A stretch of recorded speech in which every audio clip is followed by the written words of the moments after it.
আসসালামু আলাইকুম। হুজুর পাক সাল্লাল্লাহু তাআলা আলাইহি সাল্লাম বলেন,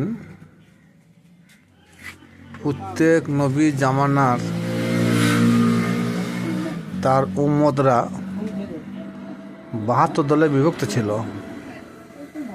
আর আমার উম্মতদের মধ্যে 72 থেকে আর একটা দল বৃদ্ধি পাবে, সেটা 73 দল।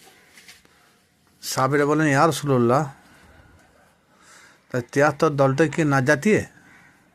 আল্লাহ নবী বললেন, না,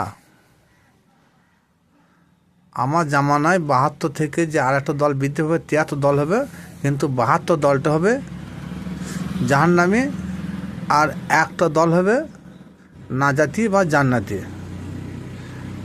সাহাবীরা বললেন, ইয়া রাসূলুল্লাহ, ইয়া হাবিবাল্লাহ, সেই দলটা কাদের দল, বা সেই দলে কারা থাকবে? আল্লাহ নবী পাক সাল্লাল্লাহু তাআলা আলাইহি সাল্লাম বলেন, সেই দলটা হলো যারা আওলাদের রসুলের প্রতি প্রেম ভক্তি মহব্বত করে থাকবে, সেইটাই সেই দল। যেমন মাওলা আলী, মাওলা হাসান, মাওলা হোসেন, মা ফাতেমাতুজ জোহরা, এদেরকে যারা প্রেম ভক্তি ভালোবাসা, এদের কাননকে যারা আঁকড়ে ধরে থাকবে, এদের কৃতকর্মকে যারা আঁকড়ে ধরে থাকবে, তারাই হচ্ছে সেই দল। সাহাবীরা বললেন, ইয়া রাসূলুল্লাহ, কাল হাসরের মাঠে সেই দলকে চিনব কী করে?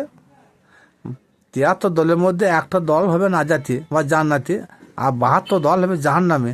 তা 72টা দলের মধ্যে একটা দল যে জান্নাত প্রাপ্ত বা নাজাতি দল, সেই দলটা কেমন চেনা যাবে? আল্লাহ নবী বললেন, একটা হাটের মধ্যে যদি 73টা গরু থাকে, তো 73টা যদি কালো গরু থাকে আর একটা যদি কপাল জানা গরু থাকে, সে গরুটাকে চিনতে কত সময় লাগবে? সাহাবীরা বললেন, মুহূর্তের মধ্যে সেটাকে নির্ণয় করা যাবে। আল্লাহ নবী বললেন, তদ্রূপ যারা আওলাদের রসুলকে ভালোবাসবে, হাসান হোসেনকে যারা ভালোবাসবে, মা ফাতেমাকে ভালোবাসবে, আলীকে ভালোবাসবে, তাদের কপালে ওইরকম একটা কাল কিয়ামতের মাঠে একটা নূর চমকাবে। সেই নূর দেখে তাদেরকে নির্ণয় করা যাবে যে এরা হচ্ছে প্রকৃতপক্ষে এরাই জান্নাতি। এটা মহানবী সাল্লাল্লাহু তাআলা আলাইহি সাল্লাম তিনি ফায়সালা করে দিয়ে গেছেন। আর সেই আওলাদের রসুলের নাম জলছাই বললো, ইশালা সহ বললো, দোয়ার মজলিসে বললো, আর বিশ্বস্তমাই বললো, তাদের নামগন্ধ নাই। ফাতেমা কী জিনিস তারা বলে না বা জানে না বা বুঝে না, হাসান হোসেন কী জিনিস তারা জানে না, লোককে বোঝায় না, আহলে বাইত কী জিনিস বুঝে না, আওলাদের রসুল কী জিনিস বুঝে না, কিন্তু কি বলে, তোমরা নামাজ পড়ো, জান্নাত চলে যাবে। চুরি করো, মারামারি করো, সুদ খাও, জিনা করো, যাই করবে করো, নামাজ ঠিক মতন পাঞ্জাগানা পড়ো, সব আল্লাহ ক্ষমা করবে। কক্ষনো না।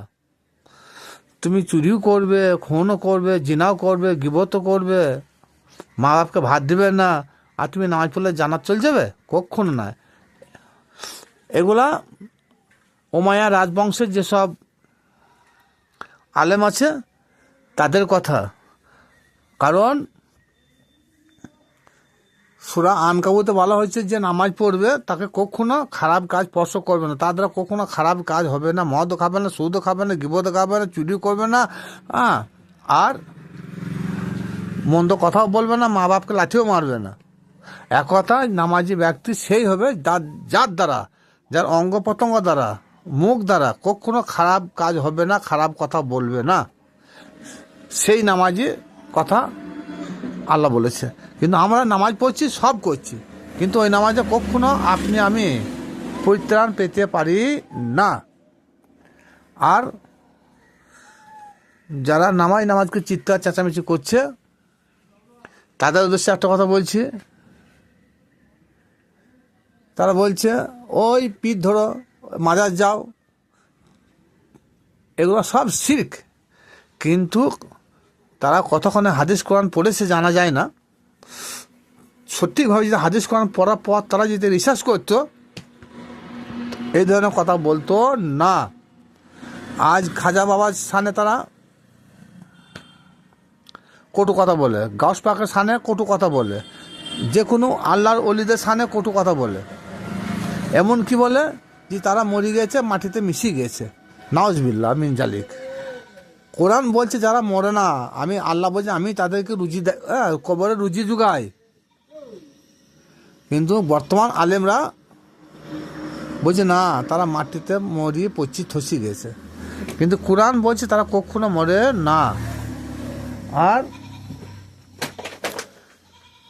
এর একদল বলছে পীর ধরা জায়েজ, একদল বলছে পীর ধরা না জায়েজ, একদল বলছে এর শিরক, বিভিন্ন জনা ফতোয়া দিচ্ছে। কিন্তু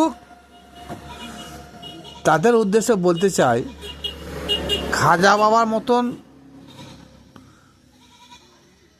ইমাম বুখারী সাহেব না, ইমাম বুখারীর বহু ঊর্ধ্বে খাজা বাবা। তদ্রূপ গাউস পাকও তাই।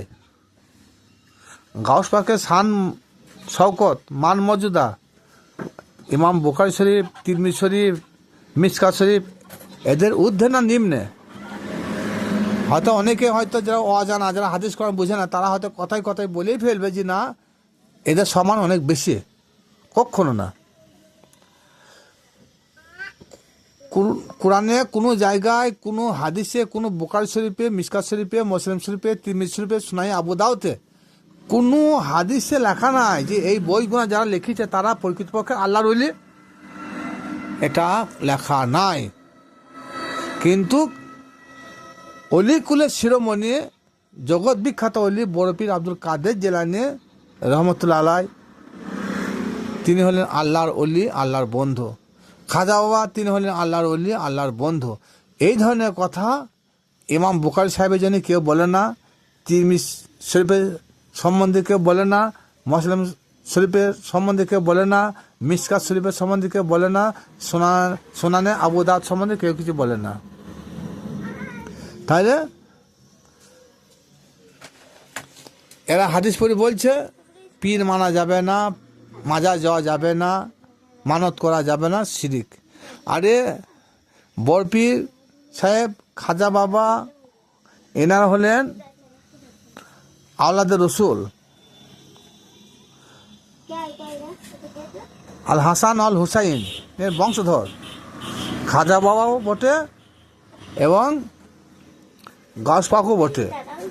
তাহলে যাহারা আওলাদের রসুল,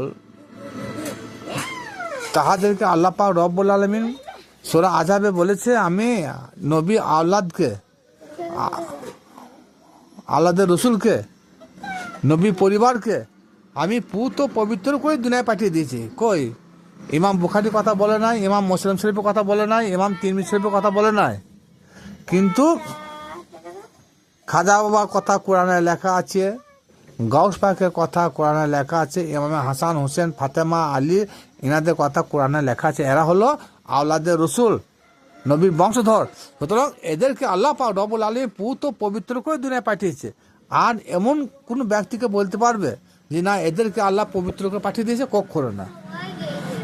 তাইলে এবারে বলুন যে ইমাম বুখারীর কথা মানবো না মিশকাত শরীফের কথা মানবো, না তিরমিজি শরীফের কথা মানবো, না সুনানে আবু দাউদের কথা মানবো, না গাউস পাকের কথা মানবো? যদি প্রকৃতপক্ষে কেউ মুমিন মুসলমান হয়, সে কখনো বলবে না যে খাজা বাবাকে বাদ দিয়ে, গাউস পাককে বাদ দিয়ে ইমাম বুখারীর কথাগুলো মানবো। কখনো না। তাহলে খাজা বাবা, গাউস পাক এনার হলেন আওলাদের রসুল। সুতরাং এক কথায় এনাদেরকে হোসাইনে মুসলমান বলা যাবে। বলা যাবেটা বলা ভুল হলো, প্রকৃতপক্ষে এনারাই হলো হোসাইনে মুসলমান। আর যারা বাইতকে অস্বীকার করে, মাজারকে অস্বীকার করে, মাজার জিয়ারতকে অস্বীকার করে, নবীর জন্য বলে যে নবী মাটিতে মরি পচি গেছে, আল্লাহ ওলিদের সামনে বলে যে মাটিতে মরি পচি গেছে, তারা হলো উমাইয়া রাজবংশের 5 আটা আলেম। এক কথায় এরা হলো ইয়াজিদি মুসলমান। আর যারা পীর তরিকায় ওঠা বসা করে, যারা সুফিবান মানে বাইত গ্রহণ করে, পীরের সিলসিলায় ওঠা বসা করে, মাজার জিয়ারত করে, এনারাই হলেন প্রকৃতপক্ষে মমিন মুসলমান, এনারাই হলেন হোসাইনি মুসলমান। তাই কারবালা প্রান্তর মাঠে ইমাম হোসেন আলাইহিস সালাম প্রমাণ করে দিয়ে গেলেন যে আমার পর যে ইসলাম জারি হলো, এরপর আর 72 দলে কেউ থাকবে না। এবার থাকবে দুটি দল, একটা হচ্ছে উমাইয়া রাজবংশে ইয়াজিদের দল, আর ইমাম হোসেন আলাইহিস সালামের দল। এই দুটি দল থাকবে, একটা হচ্ছে কাফের, একটা হচ্ছে মমিন। ইমাম হোসেনের দলটা হলো মমিন, আর ইয়াজিদের দলটা হলো কাফের। কাল কিয়ামতে হাসরের মাঠে দুটি দলে সমস্ত লোককে হাজির করাবে, একটা বেঈমানের দল, একটা মুমিনের দল। সুতরাং আমরা আসুন, বেঈমান হতে চাই না, মুনাফিক হতে চাই না, কাফের হতে চাই না, একই ছাই তুলে আমরা মুমিন মুত্তাকিন হয়ে যেন মরতে পারি।